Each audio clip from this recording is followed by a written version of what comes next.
You're a little tired, aren't you? Just sitting here and everything. You know, I had this real nice speech made up, and I always do that. I make this really profound speech because I say, you know, I'm just going to read this, and then I get here and I hear all those other boring speeches. And I said, nah, that's not what you're supposed to do. So I tell you what I want you to do. Everybody stand up. Just stand up a little bit. Stand up. I know you're tired of sitting. Stand. Now, if I don't get a standing ovation, I already got one. Okay, you may be seated. I am honored to be here with you today on this great day, the 4th of July. We are so fortunate here in this country to be a part of this great nation called America that's founded on Christian principles. I don't care what anybody else says.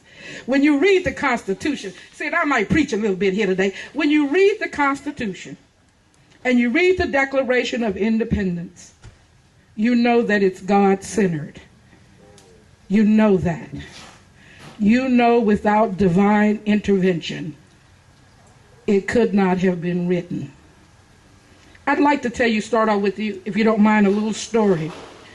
When I was a kid growing up, we always celebrated the 4th of July. And I looked forward to that because that meant watermelon, and my mother was going to make homemade ice cream, and we were going to have barbecue, and potato salad, just all the things that I liked. As I got older, and things began to change, one time I was getting ready for the 4th, and I had some friends, and they said, what are you doing? And I said, I'm getting ready for the 4th of July to celebrate the 4th of July. And they said, why are you celebrating the 4th of July? That's not your holiday. I said, what do you mean that's not my holiday? It is my holiday. They said, no, it's not. You were not free. I said, I was free. I've been free all my life. I don't know about you all, but I've been free all my life. I said, because it does not matter that it says all men, because that left me out twice then. But that was, you know, they left all us women out. It did not matter. It was the concept that is important. So then I told him, I said, my mother told me this thing. I was very, because my mother was a wonderful woman. And she saw things just so clear. Growing up, she did. And I guess she knew that day would come when somebody would say that. She said, Annie Marie, I want you to know that you're very fortunate because you have 2 holidays that most people don't get to have. I said, what is that? That's the 19th of June and the 4th of July. So I get to eat barbecue, watermelon, ice cream twice. You all only get it once. All right. So I just want you to know that. I love this country. Some time ago, I made a decision that kind of got me in a little bit of trouble. I said I would no longer be an African American.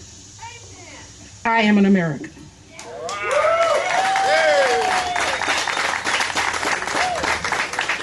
There is too much talk about races.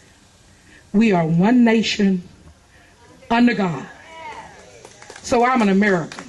So for those of you that do not know me, my name is Anne-Zenor-Pt-1.flv. I'm from Grimes County, Navasota, Texas. I'm an American and I'm God's child. I just want you all to know that. We're going through some trying times now. And some of it is our fault because we stopped being vigilant. We stopped paying attention. And there's a saying, and I might not quite get it right, but I know Bill being the history teacher will correct me. What it says, that things happen when good men do nothing. But when good men and women do nothing, then things happen. We have sat back and let them happen. We get angry, so we don't vote. We don't participate. But you forget that this thing says, by the people, for the people. Who are the people? We are the people. And so if we, the people, don't participate, then those people that are in charge can do whatever they feel like. because we're not going to say anything. Ladies and gentlemen, 56 men, and I went off and would you hold the gentleman sitting with Sam, would you hold that up? I brought it just in case you forgot kind of what it looked like. See, I brought the Declaration. See, I'm a weird child. I take the Constitution with me now. I'm holding around the Declaration of Independence. I don't know. Something Mama didn't do right.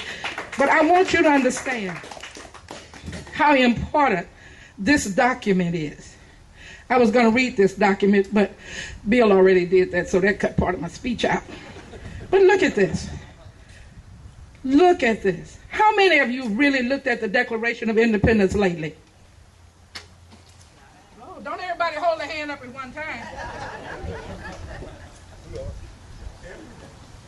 Who was that said every day? Right here. You do? You look at it every day? I got it on my iPhone. I look at it every day. Well, God bless you.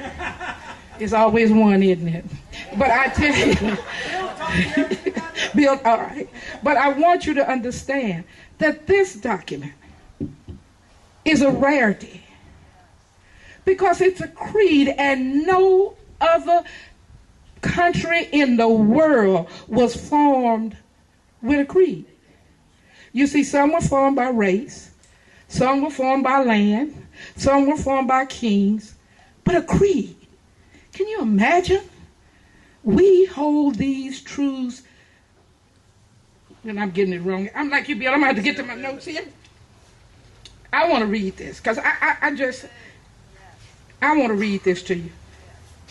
When in the course of human events, it becomes necessary for one people to dissolve the political bands which have connected them with another, and to assume among the powers of the earth the separate and equal station to which the laws of nature, and here's that famous word again, and of nature's God entitle them.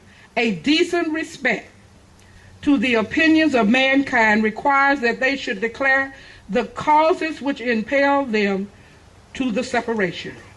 We hold these truths to be self-evident, that all men are created equal. They are endowed by their Creator with certain inalienable rights, that among them are life, liberty, and the pursuit of happiness. That to secure these rights, governments are instituted among men, deriving their just powers from the consent of the governed. That's us, you all.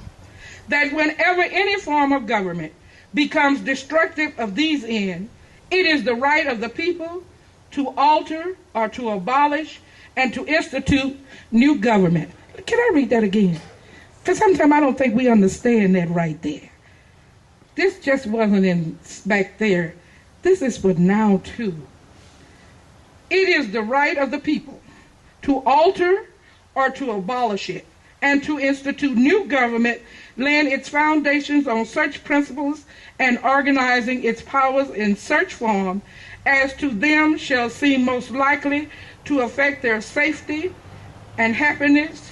Prudence indeed will dictate that governments long established should not be changed for light and transit causes. And accordingly, all experiences have shown that mankind are more disposed to suffer when evils are sufferable. It's kind of what's been happening to us, isn't it? Evil has been going on, and because it was just little evil. See, we thought it was just a little light evil. We just didn't worry about it.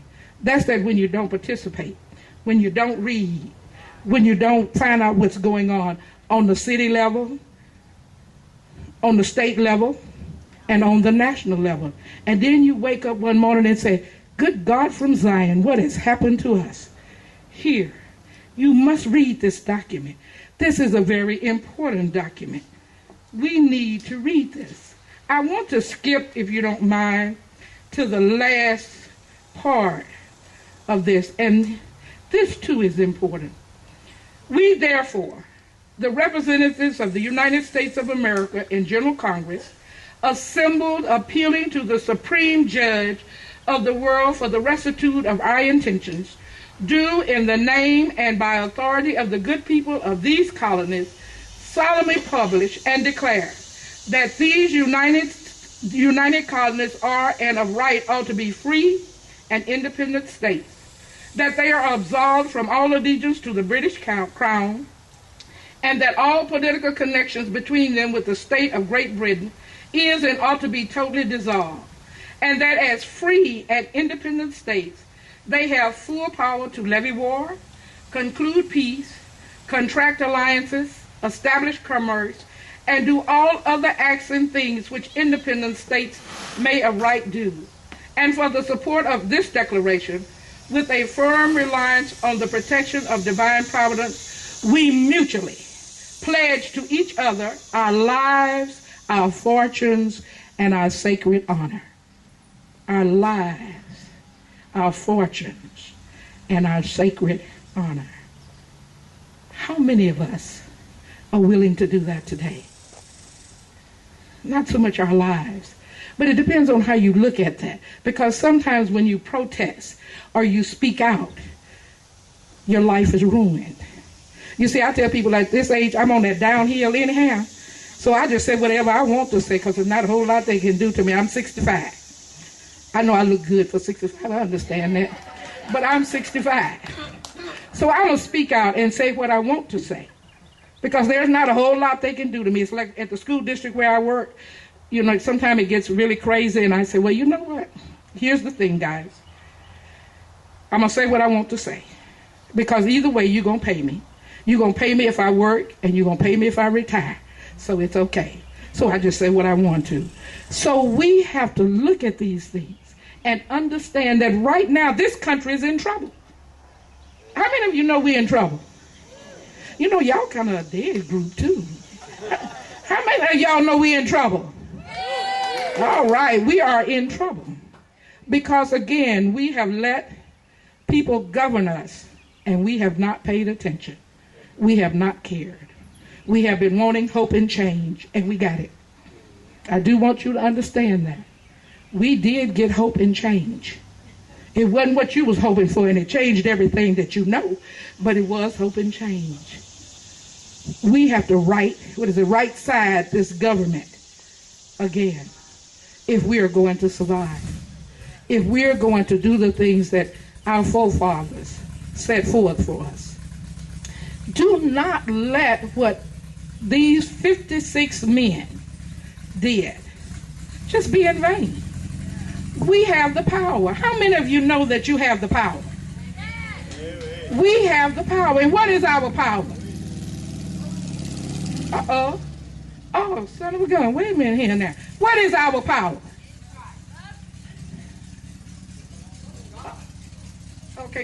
Okay, God is our power. But sometimes, you know, he gives us knowledge to do certain things. What is our power? Say it again. Voting. Our power is the vote. When you do not vote, you give up your power. Let me say it again. When you do not vote, you give up your power. Do you believe that? Yes. If you don't believe it, go turn on your television and see who the President of the United States is. You might have been mad with George Bush and didn't vote. I bet you'll never do that again, will you? You will never do that again. Now, all of you all might have voted.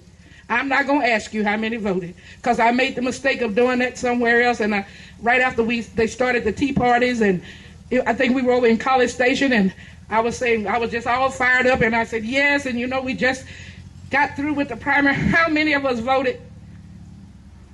And the hands were just like a few over here and a few over there. And I said to them, then you deserve what you get if you do not participate. Think about that. 56 men gave everything. And when you read about those 56 men, they did not come to a good end. They lost everything. But they kept their sacred honor. We can do no less for our children, our grandchildren, and some of us, our great-grandchildren. We have to stop this mess that's going on.